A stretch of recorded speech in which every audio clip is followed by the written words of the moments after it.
hi South Kholek bung a phun tu te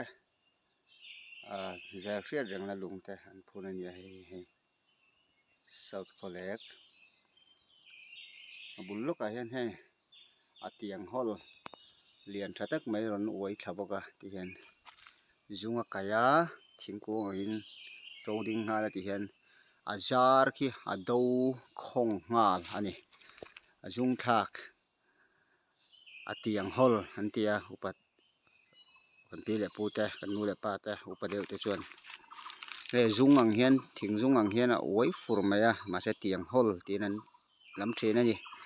tah hian zung a kaia leh ah hian nget takin ti hian hei a do leh